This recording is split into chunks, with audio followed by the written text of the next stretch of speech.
Muchas gracias por su permanencia. Doctor Julián, le pedimos ya iniciar el conversatorio. Solo nos faltaría el doctor Gay, pero vemos si se va integrando a lo largo de la charla. Tenemos al doctor Benjamín y a la doctora Ana Cecilia. Adelante. Sí, muchas gracias. Pues una de las preguntas que me hicieron acá que me gustaría que comentaran mis compañeros y es, mencionaba, por ejemplo, la forma de reducir el nivel de incertidumbre en los modelos de circulación general. Entonces yo creo que eso es una pregunta muy relevante en tema de cambio climático. Entonces no sé qué opina Benjamín y Cecilia sobre esto. Tú puedes empezar, yo puedo empezar.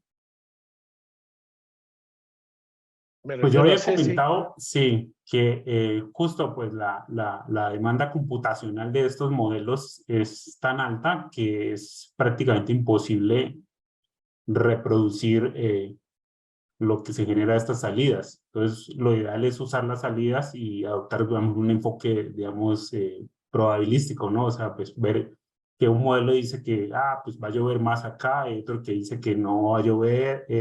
Entonces, ¿cómo meter eso en las proyecciones o en los impactos? Pues era simplemente como usar toda la gama de información que tenemos disponible y tratar de ver cómo pesar, como darle un valor a eso, o sea, como a toda esa variación. Y no está tan fácil, ¿no? Porque es una pregunta que pues se lleva tratando de resolver como desde el inicio de los modelos, pues. Ahí, quizá yo pudiera añadir algo al respecto. En realidad, esta es una especie de batalla que ya tiene muchos años y es tratar de utilizar un solo modelo y que ese modelo de alguna forma se parezca, digamos, a las observaciones, que de hecho es una forma de calibrar los modelos, pero es ponerle demasiada responsabilidad a un solo modelo cuando cualquiera que consulte otro modelo se va a encontrar con otros datos y con otra información.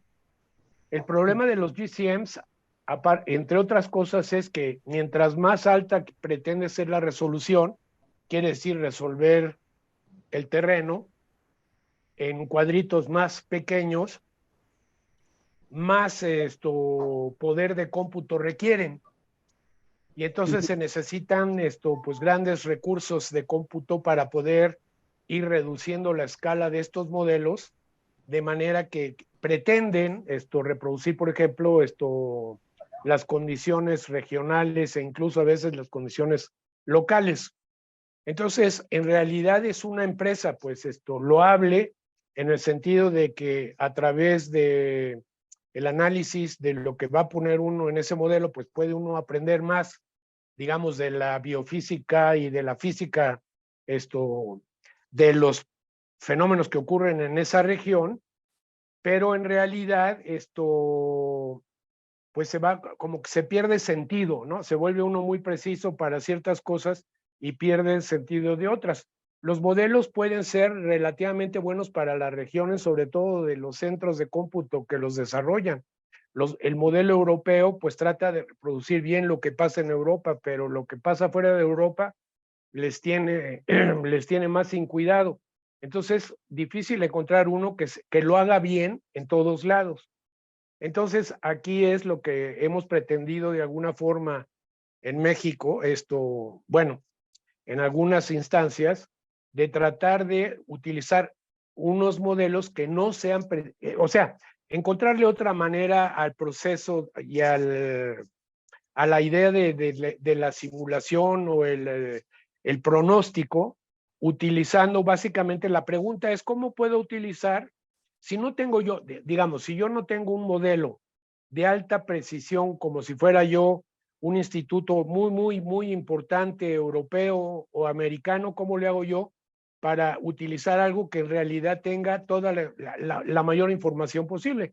Y esto pues se logra a través de la utilización de la mayor cantidad de modelos a los que uno tiene acceso.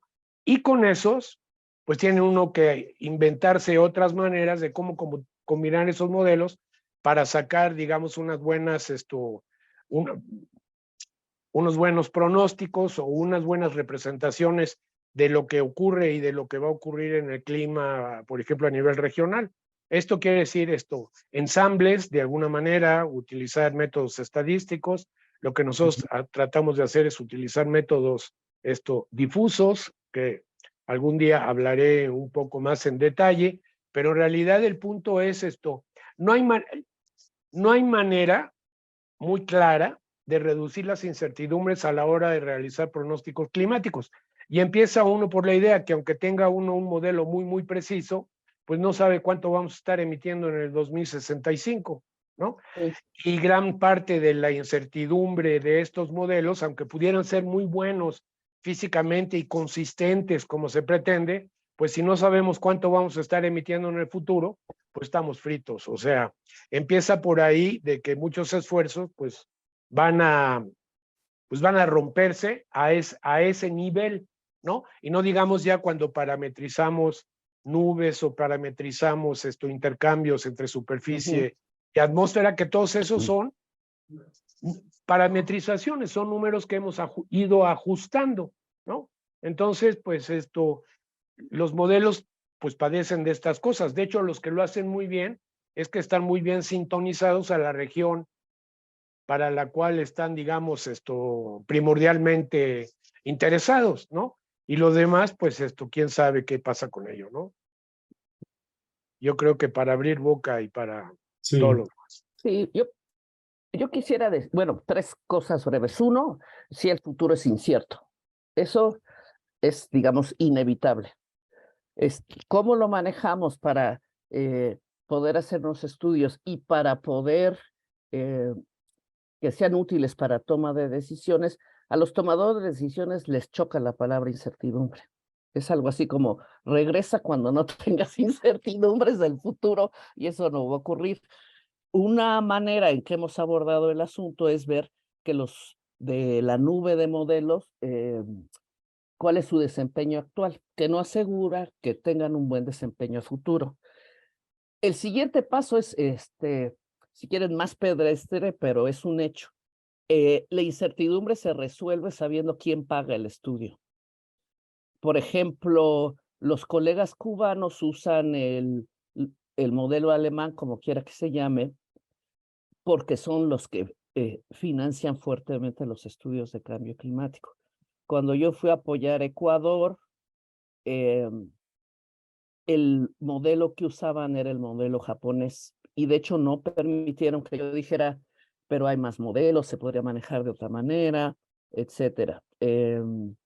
¿Qué otro ejemplo? Guatemala. Tenían un experto norteamericano que les hizo los escenarios y no permitieron que nosotros expusiéramos otra manera de abordar el asunto de incertidumbre. Entonces, es una manera de resolverlo. Simple y sencillamente vas a usar el que te dice el financiador, que suena muy cínico, pero es cierto. Y la última cosa que quiero decir es que el concepto de incertidumbre también está asociado a culturas. Yo sabía ya que para los pueblos mayas, para la cultura maya, el futuro no está enfrente de nuestras narices, como nosotros decimos en nuestra cultura occidental. Decimos mi futuro y hacemos la mano hacia adelante. Hay estudios que muestran que la cultura maya, entre más futuro, más lejano, ponen la mano hacia atrás y cada vez más hacia atrás. Y luego con un colega antropólogo, que ya dije que es muy buena onda y lo pueden buscar, se llama Ben Orlov, él hizo ese tipo de estudios con los pueblos andinos. En Perú, igual, está filmada una señora que dice, no, para eso falta muchísimo, porque para ellos su visión del tiempo es, yo veo mi pasado, veo mi presente, pero no veo el futuro. Entonces, entre más lejano es el futuro, más hacia lo que no veo está. Entonces, solo quiero dejar en la mesa esas 3 cosas para abrir la discusión. Sí, gracias, Cecilia. Benjamín está por ahí. Sí, yo lo vi. Sí, Yo lo vi, veo, pero no dijo nada. no Bueno, sé, parece déjame, ya que estoy yo aquí, la idea esta, en realidad, de los indígenas andinos, de que mientras más les preguntas del futuro, más ven el lejano pasado, pues en realidad sigue siendo lo mismo. Tú lo empezaste, ¿no? Lo más difícil de predecir es el futuro, lo dijiste tú y lo dijo Niels Bohr en algún momento también, ¿no? Entonces, en realidad, esto de mirar hacia el futuro, pues tiene muchos bemoles. Ahora, yo creo que también el comentario que hiciste de que los tomadores de decisiones no quieren muchas imprecisiones o mucha incertidumbre, en realidad yo creo que lo que tienen ellos es flojera tremenda de actuar. Y lo hemos dicho 20 veces, o sea, cuando lleguemos a 3 grados centígrados de calentamiento global, habremos tenido que pasar por 1, 1.5, 1.7, 1.8, 2, etcétera, ¿no? O de 1 a 3, porque así es el sistema. ¿no? Y entonces el problema con esto es que el recorrido es un recorrido más o menos monótono, no vamos a saltar un día, vamos a despertarnos con 3 grados centígrados más que lo anterior. Esto quiere decir que lo que tienen es flojera, porque esto representa una cosa de planeación, ¿no? Esto llevo 20 años diciéndolo, o sea, si tenemos un esquema de grado por grado o medio grado por medio grado, o tenemos los mapas ahora casi continuos en tiempo, pues la idea es, vámonos a ir planteando para que no vayamos a llegar a los 3 grados centígrados. O sea, si vamos por una de las trayectorias que llevan a los 3 grados centígrados, pues es el momento de cambiar de trayectoria, porque en realidad eso va a ser un poco de churro, ¿no? Me monté en la trayectoria de 3 grados, pero yo me la inventé, pero como estamos actuando va por esta trayectoria, por lo tanto, si vamos por esta trayectoria, cambiemos, ¿no? Y esa es un poco la idea que les cuesta mucho a los políticos, porque eso sería hacer política preventiva, política de adaptación, política de lo que fuera, ¿no? En lugar de estarse esperando y decir no voy a hacer nada hasta que no me digas con precisión cuándo va a ser y cuánto va a ser. Pues eso es imposible y en realidad pues es un recurso político para no actuar. Y eso es lo más triste, porque lo otro sería casi es de sentido común, ¿no? O sea, si yo año con año veo que me voy calentando y en promedio me voy calentando, pues yo sé que me voy a ir calentando. Mientras no cambie la trayectoria de la temperatura, pues actúa en consecuencia. Entonces, casi casi es como derrotar el propósito de la modelación, ¿no? Porque sería un poco lo de la experimentación, experimentarlo en vida. En carne propia. En carne propia, ¿no? Pero yo creo que sí, que los pronósticos, la modelación y todo esto se justifica en el sentido de que le da un sentido físico al hecho de lo que experimentamos, o sea, nos explicamos por qué estamos experimentando lo que estamos experimentando. Y esto no quiere decir que tengamos que, digamos, actuar porque un científico me dijo, ¿no? Un científico del clima me dijo tal cosa. Bueno, el científico del clima lo que me dice es que nos vamos a ir calentando y así como va la trayectoria de calentamiento vamos a llegar a 3 grados. Si seguimos emitiendo como estamos emitiendo en la actualidad y hemos emitido durante los últimos 100 años, pues vamos a llegar a los 3 grados. O sea, ese es un poco el punto, es que la política se debería concentrar un poco más en lo que está ocurriendo ahora y lo que va a ocurrir el año que viene, el siguiente, el otro, bajo una perspectiva que sí le puede dar la ciencia. Les iba a decir que, además de incertidumbre, uno piensa que la incertidumbre está en los modelos climáticos, pero es evidente que hay una cascada de incertidumbres.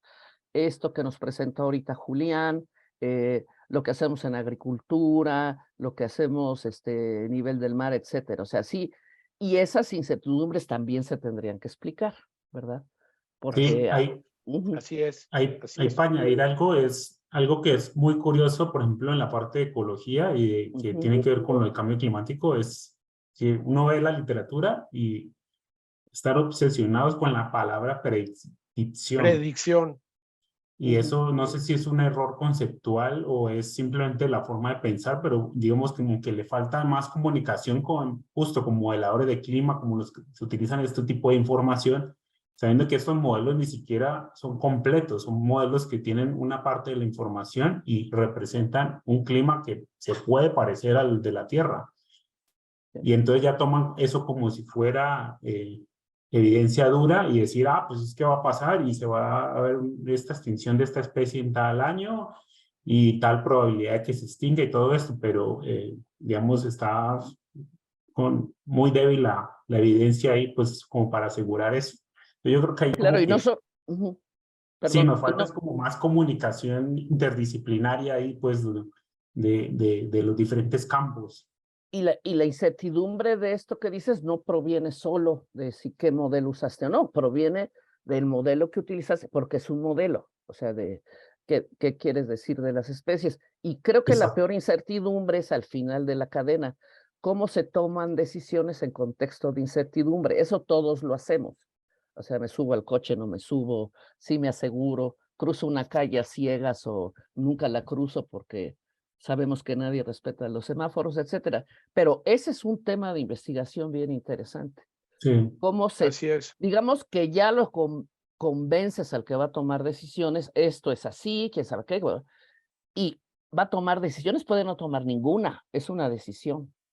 Es Puede que tomar, asegurarse y gastarse todo su salario mensual en un seguro de vida, porque la cosa va a estar, o va a decir, a mí no me va a pasar, a mí no me pasa. Entonces, no sabemos cómo se toman decisiones en el contexto de incertidumbre. Nosotros, bueno, supongo que habrá estudios que nos podrán orientar al respecto, pero hay incertidumbres que no vamos a resolver, que ahí van a estar y que vamos a tener que tomar decisiones o no tomar decisiones y esa tal vez sea la peor decisión, ¿no? Es que el punto con esto de la incertidumbre, hace muchos años salió un folleto de la Secretaría de Agricultura, el equivalente australiano, donde hablaba de todas estas cosas, incluso estaba aplicando teoría de juegos para hacer predicciones o para hacer estos pronósticos. O sea, el problema es el no querer admitir en realidad que todas estas cosas existen en toda la cadena de conocimiento de lo que pretendemos hacer. Cecilia, pues hablamos de la agricultura y la agricultura depende del tiempo, pero depende de otras muchas cosas que en realidad no hay manera de aterrizarlo. Ahora, yo creo que aquí hay un problema también de cómo se comunica esto, y esto lo ha reconocido el IPCC desde su momento cero, y es cómo comunicas esto de manera que como que no desanime, por ejemplo, a los tomadores de decisiones de irse por la libre y exigirte que si no estás seguro, pues que no digas nada, ¿no? Y el punto está que es que la incertidumbre se puede manejar. Lo que no se puede manejar es la ignorancia completa, ¿no? O sea, si no sabes nada del asunto, es inmanejable. Pero cuando hablamos de incertidumbre, quiere decir que sí la podemos acotar, que sabemos más o menos entre qué rangos nos estamos moviendo. Y los tomadores de decisiones o el público, pues tendría que manejarse en esos intervalos. O sea, como dice, la incertidumbre no es ignorancia, ¿no? Es simplemente que sabemos que no podemos ser tan precisos como quisieran otros. Y esto a veces está difícil de comunicar, porque en realidad además yo no sé, en casi todas que son las aplicaciones, por ejemplo, de los modelos que se pueden producir o que producimos, en casi todas esas aplicaciones son cuestiones ingenieriles que también están llenas, ingeniería de esto, ingeniería agrícola, ingeniería del otro, ingeniería hidráulica, todas ellas tienen grandes rasgos, aunque pretendan que miden con la regla precisamente, todos ellos se manejan también en rangos de incertidumbre, ¿no? O sea, porque no pueden aterrizar cualquiera de estos sistemas cuando tienen tres cosas que están actuando sobre la misma cosa. Empieza a actuar estas cosas de los sistemas complicados, de los procesos de retroalimentación, etcétera, que entonces pues no vamos a tener certidumbre, ¿de acuerdo? No hay manera de tener certidumbre, pero la incertidumbre otra vez cuando la conocemos y la podemos acotar, se puede de alguna forma incorporar, por ejemplo, en la toma de decisiones. Y como digo, una forma de tomar decisiones en el contexto de incertidumbre pues es ir viendo estos caminos y recorridos y ver sobre cuál está uno, sobre cuál uno se monta o sobre cuál uno está yendo, ¿no? Y esto, pues no quiere decir que sepamos qué va a pasar en el futuro. Sí, sabemos lo que puede pasar en el futuro y casi todos estos son escenarios malos, ¿no? Entonces tenemos que saber o tenemos que, lo que pasa es que el manejo y la incertidumbre a la hora de la aplicación está en manos de los políticos, no está en manos de los científicos. Los científicos podremos reducir y podemos hablar y ser más precisos, etcétera, pero nunca les vamos a quitar las dudas ontológicas a los políticos, ¿no? O los intereses. O los intereses, o sea, y ahí está la bronca. Ojalá esto se pudiera dejar fuera de lo que es la política, ¿no? Porque las incertidumbres dan para que metan mano los políticos, ¿no? Que ese sí es un problema también, donde hay incertidumbre va a haber tejemaneje, entonces, pues, pero lo tienen que aprender se tiene que aprender a manejar o se tendría que ensayar métodos diferentes para manejar esas cuestiones inciertas que están a todos los niveles, ¿no? ¿Cuánto va a llover mañana? Pues quién sabe, ¿no? A lo mejor hay un pronóstico muy preciso, pero ¿cuánto va a llover en una semana? Pues no tenemos ni idea, ¿no? Estaba leyendo ahora una cosa sobre todavía gente que supuestamente, que yo creo que nada más es que les dieron, como dicen los gringos, lip service, ¿no? De cómo actúan los agricultores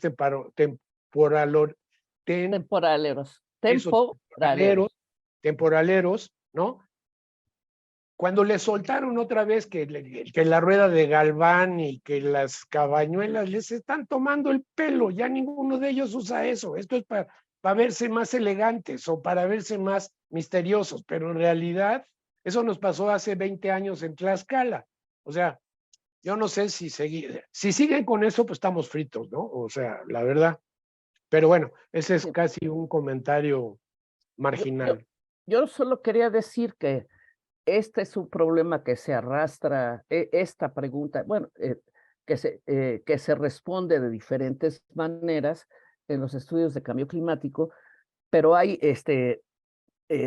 dos cosas importantes. Una, que como dijo el grupo 2 del panel intergubernamental, se nos está cerrando una ventana de oportunidad de poder actuar. O sea, podríamos decir, pues no creo nada tal, y cuando queramos actuar puede ser muy costoso, como decía yo, en términos económicos puede ser muy costoso, pero en términos sociales peor, ¿no? Porque es esto de, pues unos podrán hacer algo al respecto y habrá un montón de gente para la que ya no tengamos solución. Entonces yo sé que lo estoy llevando a mi cancha, pero el problema de justicia climática es actuemos ahora y actuemos con ojos de no aumentar desigualdades e inequidades, ¿no? Y no hay tiempo infinito para hacer algo al respecto. Eso es, yo creo que una llamada de atención de sí discutiremos los modelos que se hace que resultó, pero es el momento de la acción. Y nosotros, en nuestra cancha, tenemos que dar la mejor información que podamos dar para que se tomen las mejores decisiones. Eso es lo que creo que es un mensaje importante en los nuevos estudios de cambio climático. Sí, gracias, sí, ahí está Benjamín ya. No sé si va a comentar algo, porque tengo dos comentarios aquí en el chat mientras tanto. Sí. Pues suéltalos. Sí, Mauricio Reyes dice, ¿no será que el pensamiento mágico religioso de nuestros representantes electos, por ejemplo, Maussan en la Cámara de Diputados, están antes de la preocupación por la incertidumbre? Y es una pregunta muy antropológica. Sí. Perdón, ya no terminé de ver, la voy a leer. ¿Qué onda con Maussan? Pues es que está otro rollo con lo de los marcianitos. O sea, el punto es que somos la humanidad es tan, ¿cómo se dice? Tan creyente que cree que lo que sea, ¿no? Y pues este es pensamiento mágico que le llenará huecos en sus ansiedades particulares, pero en realidad no tiene un mínimo de razón es que esto de hablar de razones científicas o académicas también como que produce a veces reacciones alérgicas, ¿no? como si fuéramos una especie de gremio ungido, y en realidad lo que ocurre es que pues hay que pensar, 2 y 2 son 4, no 6. Bueno, yo sí podría decir que 2 y 2 son 6, porque yo ando con el rollo de la lógica difusa, pero una cosa es la lógica difusa de que las cosas pueden ser y no ser al mismo tiempo, y otra cosa es pensar en los marcianitos verdes o que nos están vigilando desde no sé cuánto. Ah, qué difícil es esto, porque no, pues uno es muy, se cree uno lo que le den, y uno tendría que poner límites a eso, pero yo creo que ahí sí se me sale de mi área de, como dicen, de expertise, porque en realidad creer, bueno, es como las cabañuelas, ¿no? O es como esta rueda de Galván, o como otros métodos ¿no? Para adelantarse a ver cómo está esto. Bueno, pues hay que creer. Ahí sí la fe es más importante que la razón, ¿no? Pero también es cierto, hay un señor que dice ahí que la mayoría de las decisiones que toman los humanos no están basados en la razón, sino que están basados en los prejuicios, en cómo le enseñaron a uno, etcétera. O sea, es mínima las decisiones que se toman basados en la razón. Esto es medio sociólogo el que dice esto, pero pues parece ser que tuviera razón, ¿no? O sea, hay muchas decisiones que las toma uno por el sentimiento y no porque se crea uno en la lógica, o la lógica de Aristóteles, o la lógica de quien sea, ¿no? Sí. Yo diría que lo que es interesante de lo de Maussan es ver la respuesta del Instituto de Física, porque inmediatamente quedó embarrado, porque hizo El carbono 14. le hizo el carbón. Pero es interesante por los ponen y ellos dicen, pues yo lo que hice fue esto, pero ¿cómo fue la respuesta?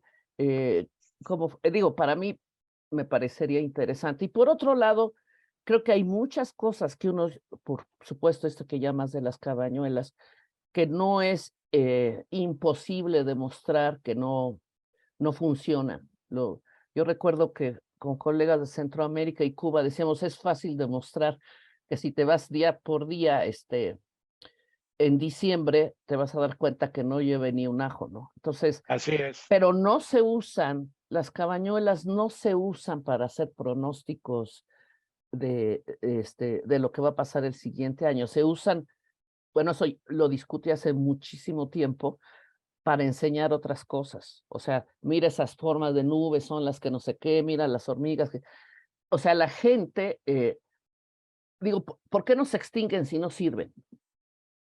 No se extinguen porque diciembre puede ser el momento en que la familia está enseñando cosas de medio ambiente a los niños, etcétera. O sea, tiene otra función. Digo, Sí, lo sentimos que nos pisan los callos, pero no es no tiene la función ni trata de competir con nosotros, ni nosotros con ellos. O sea, no tiene. A lo que me refiero es que ese pensamiento mágico religioso tiene una función social que no tiene que ver con la función social que a puede la que satisfacer la ciencia. a la que ellos le apropian, porque no le sacan a uno las cabañuelas cuando les pregunta a uno, por ejemplo, las celebraciones familiares en diciembre, se las sacan. Por eso digo, cuando nos dan a tole con el dedo, para sentirse un poco, ¿cómo diré yo? Interesantes. Déjenme aquí que haga un comentario también, que lo vengo Benjamín haciendo. está pidiendo la palabra. Sí. Bueno, se la damos. Está bien. Es una conversación entre poquitos. Espero que haya más por ahí preguntando. Es que la gente está preguntando en el chat. Sí, ahorita leo las que siguen. Ya. Benjamín, adelante. A lo mejor tienes tu micrófono apagado y por eso nada más vemos la mano. O nos No, el está micrófono, saludando. yo creo que es un Ahora lo problema apagó. de la computadora o algo, porque no. No te vemos ni te oímos, Benjamín.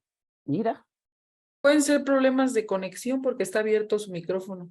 pues pon sí. tu comentario en el chat, Sí, Benjamín. también podría ser. Esa es una manera. Voy leyendo el otro comentario, entonces, déjame aquí. Sí, Yatsin Sagrario. Muchos de los problemas que enfrenta la humanidad actualmente, como la pérdida de biodiversidad, las enfermedades emergentes, la contaminación ambiental o la desigualdad económica, ocurren en sistemas complejos con múltiples interacciones, relaciones entre elementos de diversos tipos que son difíciles incluso de definir dado que se estructuran en diferentes escalas y cuyo comportamiento es complicado predecir debido a la forma en la que cambian en el tiempo. Un ejemplo es un cafetal de sombra en el que existen intricadas relaciones entre los diferentes insectos que afectan a las plantas del café, ya sea como plagas o alimentándose de estas últimas. Si eso sí es muy de acuerdo con ese comentario. Sistemas complejos es muy difícil tener una respuesta como clara y como así como la piden, ¿no? O sea, ¿qué va a pasar con esto? Si le mueves, pues ahí está la incertidumbre ahí adentro.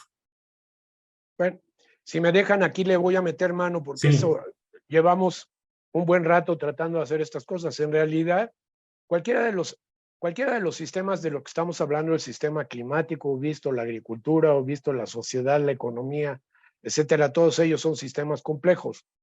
El problema, pues hay que ser humilde, ¿no? En el sentido de que hay cosas que vamos a poder representar hasta cierto punto. Lo mismo nos pasa con los modelos de clima, o sea, pretender de que un modelo de clima es el clima está muy alejado del asunto. El pretender que un modelo de nicho para cuestiones de biodiversidad es una representación, pues está muy hay que verlo con cierta humildad, o sea, todo esto son acercamientos, de alguna forma, acercamientos a esa cosa que miramos y sobre la que quisiéramos nosotros de alguna forma actuar. Aquí lo que sí tendría que decir es que hay de sistemas complejos a sistemas complejos. Sistemas complejos es un número lo suficientemente grande de cosas que interactúan entre ellos, ¿no? Y que es difícil, y que para empezar es difícil de representar. Ahora se están representando el punto aquí es que sí hay métodos para representar estos sistemas y hay métodos para poder manipular estos sistemas, ¿no? Y otra vez, vamos a crear de un sistema complejo, pues un modelo de ese sistema complejo. No vamos a crear algo que represente fidedignamente ese. Y esos modelos nos pueden dar algunas guías en cuanto a qué hacer, cuáles son los factores más importantes, qué es lo que más está de alguna forma está actuando, cómo actúan esos sistemas, y de esos podemos crear modelos que otra vez nos van a dar líneas de acción, líneas de pensamiento, líneas de análisis. O sea, no va a ser una representación de un sistema, un cuadro, sin ir más lejos. Un cuadro es una representación de una cierta realidad y no le va a estar uno esperando de que el cuadro, los pájaros canten, las vacas mujan, etcétera. O sea, es una representación en un cierto momento que puede haber unas relaciones ahí, etcétera. O sea, sí indica, puede ser una representación de ese sistema, pero pues no se va a mover, el cuadro está estático y hay que inventarse estos sistemas que permitan que ese sistema complejo se mueva en el tiempo y pues nos va a dar otra vez guías, no nos va a decir exactamente qué hacer. O sea, que nos vamos a mover en incertidumbre, eso no hay remedio. O sea, el punto está cómo manejamos esto de la manera más más racional, otra vez, posible. Y esta racionalidad, si ya nos podemos a pensar, es una racionalidad que heredamos de los griegos y que no tendría que ser la única. O sea, estas son ideas modernas ¿no? De que hay otras visiones de acercarse a la realidad. Bueno, pues cuando funcionen, pues habría que ver cómo, y también esta palabra que dije, funcionen, pues es otro concepto muy occidental, ¿no? O sea, no podemos vivir sin cosas que no funcionen, en otras palabras, ¿no? Pero bueno, se abren aquí un montón de... O sea, la física exacta dejó de ser exacta cuando le metimos mano a la atmósfera y a los sistemas estos atmosféricos y al tratar de predecir esto, para predecir el tiempo, ¿no? Pues el caos salió de Lorentz, que era un meteorólogo, o sea, el batir de las alas de una mariposa aquí causa un ciclón en tal sitio. Bueno, también hay que echarle ganas al asunto, pero el punto es, pues el Una punto teleconexión. es eso, ¿no? Una teleconexión ahí. Así es, ¿no? El punto es que, pues, vivimos con esto, ¿no? Y tenemos que empezar, o sea, la idea de la precisión y la exactitud que trajo consigo la mecánica o pues realmente cuando hablamos de estos sistemas, pues vamos a tener que vivir con intervalos ¿no? A lo que llega, claro, es el principio de incertidumbre de Heisenberg y son números muy pequeñitos, ¿no? Pero estamos hablando a nivel atómico, subatómico. Ni a ese nivel se puede ser preciso, en otras palabras, ¿no? O sea, tiene que manejarse ahí. Sí, quisiera tal vez abrir la discusión a algunos temas que son importantes. Uno, que también la ciencia, como la conocemos, está dando de sí. O sea, hay nuevos paradigmas que se están proponiendo para tratar de hacer una nueva ciencia. O sea, esta ciencia parcializada, digamos, que fue muy bueno que se parcializara después de la Edad Media para acá, ¿verdad? Pero ahora necesitamos empezar para este enfoque complejo, estudios integrados y visiones más integradas. Un poco, si recuerdan la plática que acaba de decir Julián, o sea, entre más elementos se metían a tratar de modelar, no que fuera idéntico, pero se modelaba mejor. Esa es una que creo que es muy importante. ¿Cuáles podrían ser los nuevos paradigmas de una ciencia que quiere abordar este problema de cambio climático? Y otra vez, no tenemos infinito tiempo para tratar de hacer esto que se llama interdisciplina, transdisciplina y etcétera, etcétera, que es uno de los grandes paradigmas actuales según lo que se está discutiendo. Y la segunda cosa que creo importante es que de aquellas épocas cuando empezó cambio climático, que algunos recordarán Michael Mann, que hasta le quitaron su computadora y lo mandaron citar al Senado porque andaba diciendo esto del palo de hockey, no sé qué. Ahora nos sentimos, digamos que hay consenso con un 99%, pero tenemos condiciones de gente, de negacionistas fuertes, no menores, y es un movimiento político grande, ¿no? Que, digo, el ejemplo claro fue Trump y Bolsonaro y etcétera, que decían, y lo mismo hicieron con la pandemia. Recientemente en Science salió un médico que está siendo hasta amenazado por decir y hablar de los problemas del COVID en términos de su ciencia, la medicina, ¿no?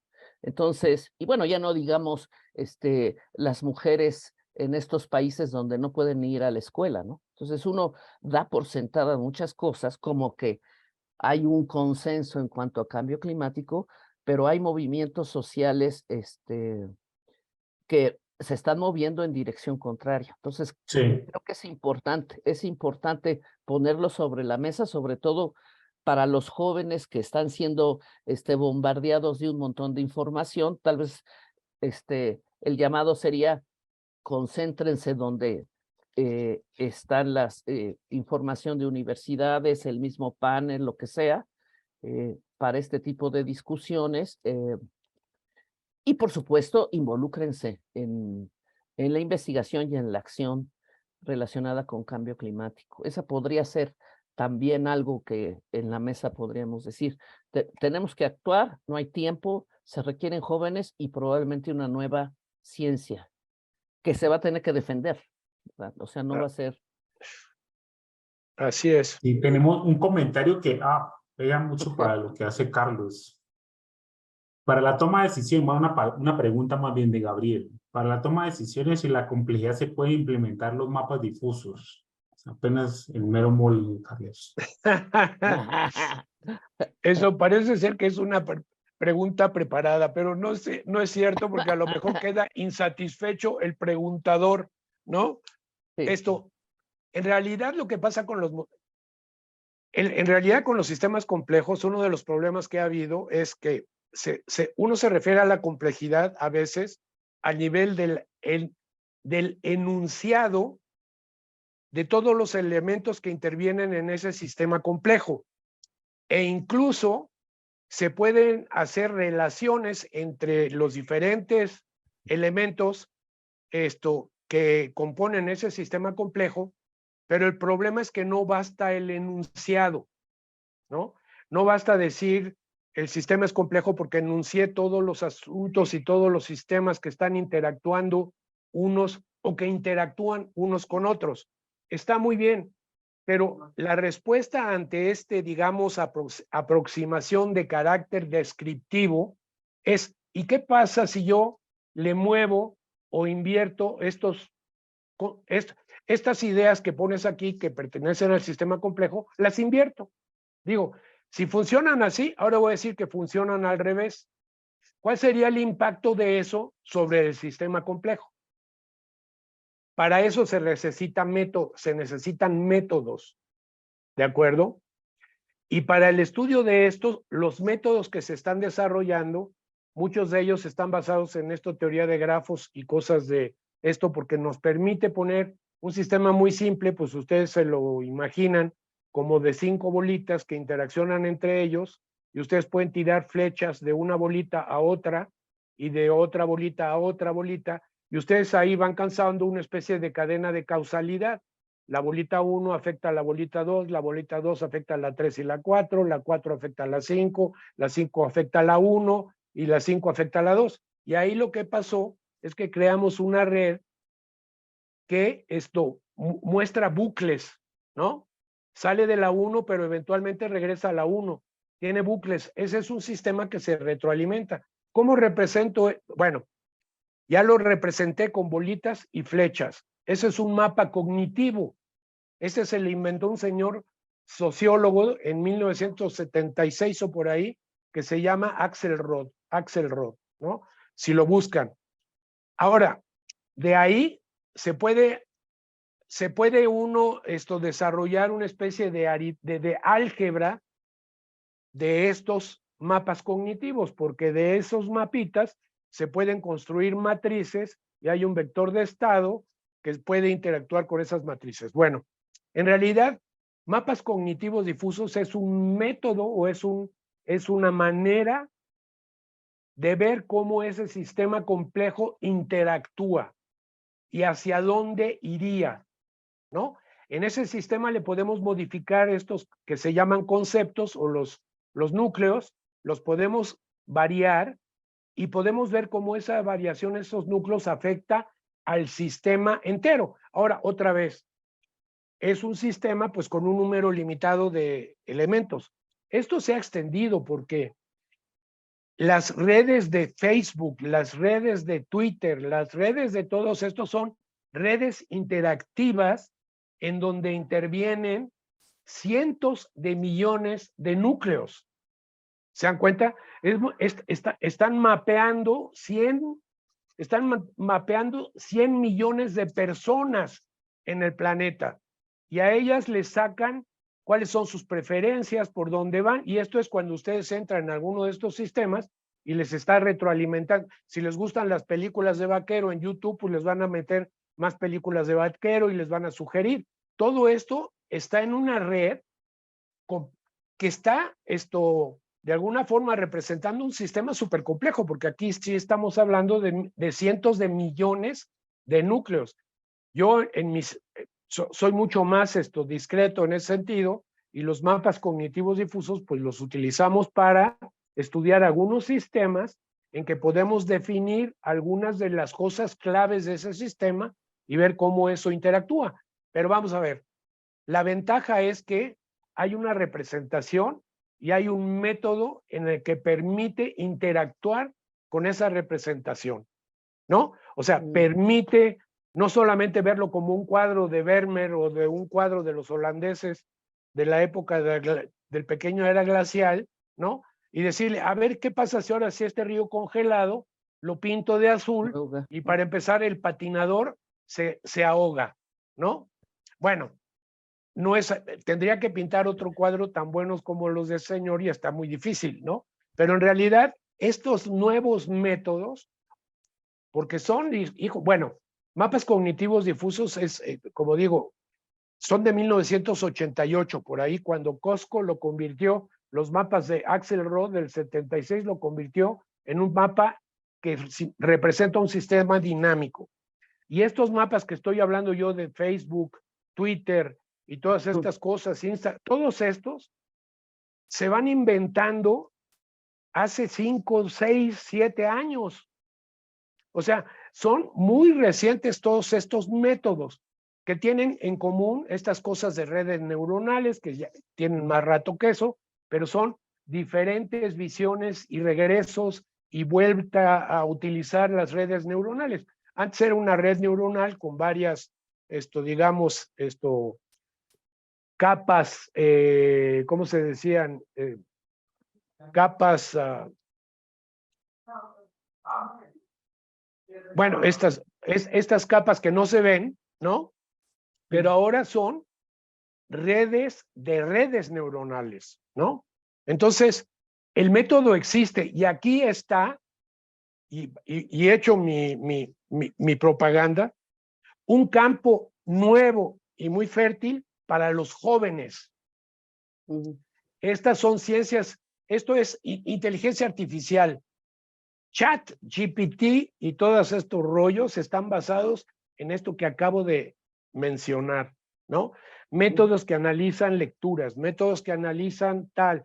O sea, es una verdadera revolución realmente, es una verdadera revolución intelectual, porque además están sustituyendo las ecuaciones diferenciales y el álgebra y el cálculo que aprendimos y el análisis, lo están representando por un cálculo en redes, por un cálculo de redes, con redes, o sea, es inventarse es otra cosa, ¿no?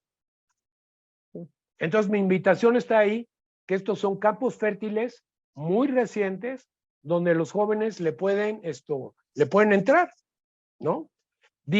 Esto de deep learning, machine learning, deep learning, todas estas cosas son modernísimas, porque incluso se está planteando utilizar inteligencia artificial. Ya lo entendí porque vi la conferencia de los cubanos que vinieron hace poquito al Instituto de Ciencias de la Atmósfera a dar una conferencia, que ellos están aplicando estas técnicas, por ejemplo, para el pronóstico del tiempo, pronóstico de sequías en Cuba. O sea, es otra aproximación, otra manera de acercarse al problema, ¿no?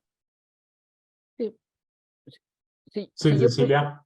sí, yo quisiera decir, basándome en la siguiente pregunta de las fuentes oficiales confiables, resaltar dos cosas. Uno, muy importante lo que mostraste tú, Julián, de que hay sesgos. O sea, la ciencia, mucha de la ciencia que hacemos, y lo mismo dijiste del IPCC, que es cierto, o sea, nos dicen estos son los temas. Y la verdad es que nosotros podríamos tener temas específicos para nuestros, o grandes, como plantea Carlos, para nuestros propios problemas. Y citando la conferencia primera de Carlos, que no se la pierdan, o sea, está grabada, tratar de pensar fuera de esa caja que es la que también nos dice estos sesgos, ¿no? Y creo que y sería interesante pensar cuáles serían, en el marco de estas conferencias, nuestros temas específicos a los que podríamos aportar con nuestras capacidades. O sea, en el grupo podrán concluir, tenemos caminos que estamos construyendo propios del instituto donde estamos y que pueden ser interesantes, novedosos.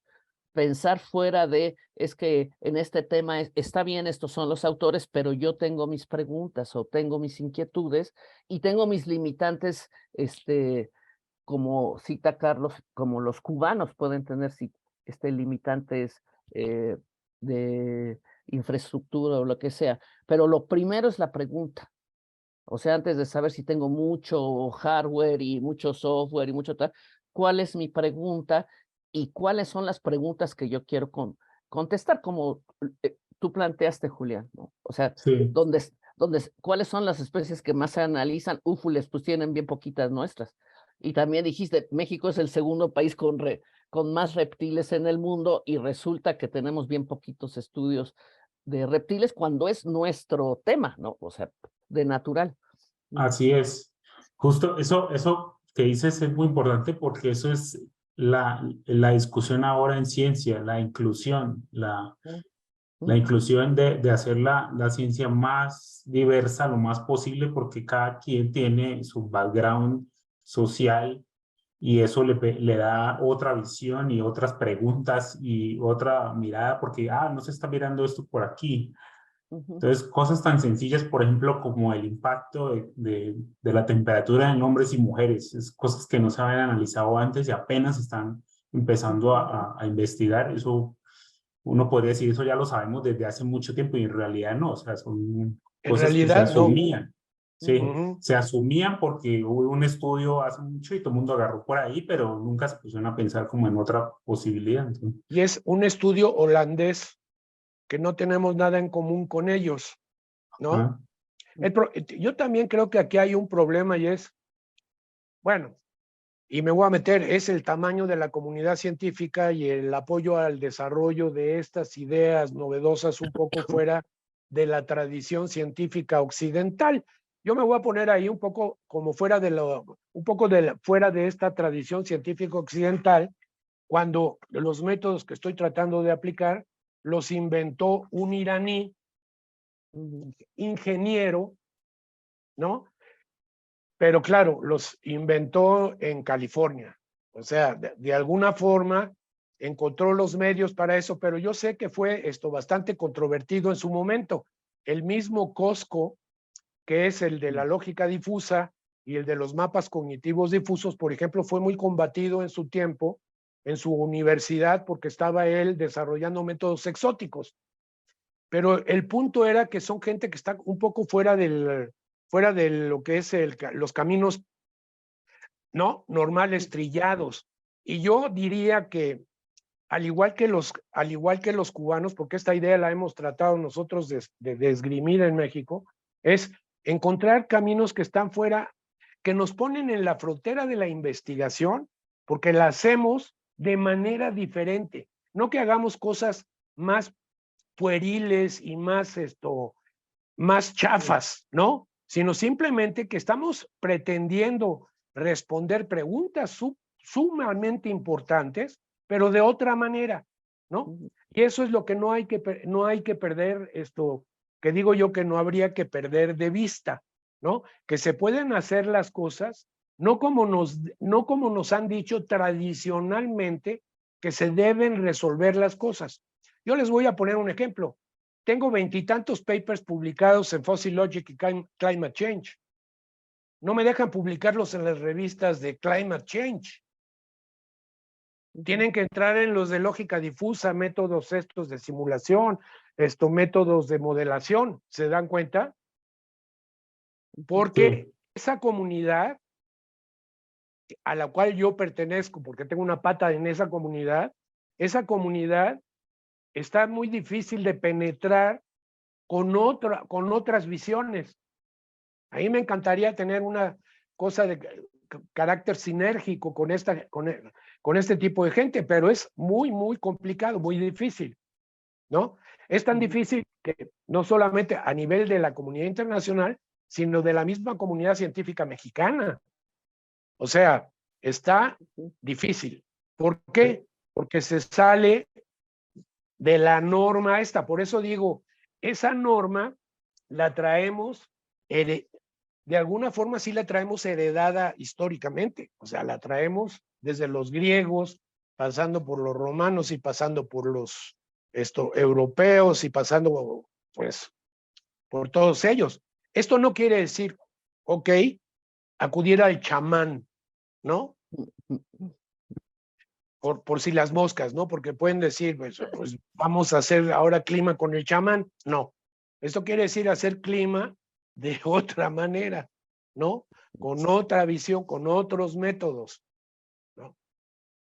Este es un poco el mensaje, y el mensaje es la invitación a los jóvenes, ¿no? O sea, que le entren por otros caminos, o sea, tiene sus riesgos. No digo que no, o sea, si me preguntan, yo les digo también, o sea, sí hay riesgos en tratar de echar a andar cosas que no están dentro de los cánones, de algunas formas de aproximarse.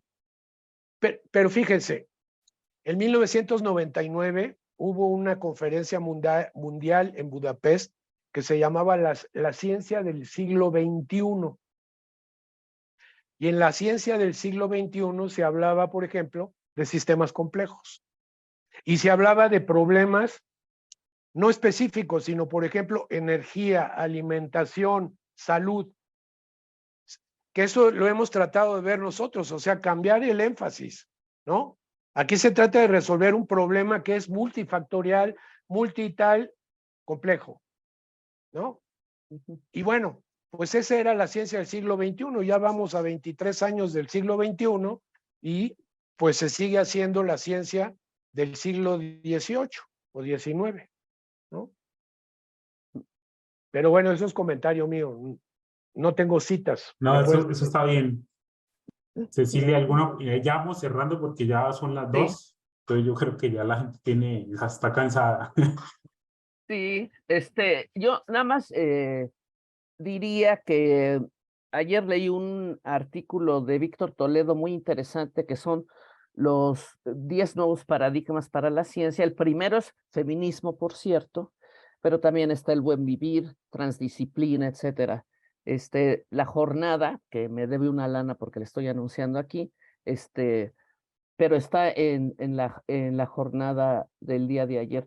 Yo creo que los jóvenes lo tienen que leer porque son los nuevos paradigmas que se están luchando por construir para tener una nueva ciencia justo para estas cosas de los temas emergentes y una ciencia más ligada a los problemas de México, creo que es el nombre de este conversatorio.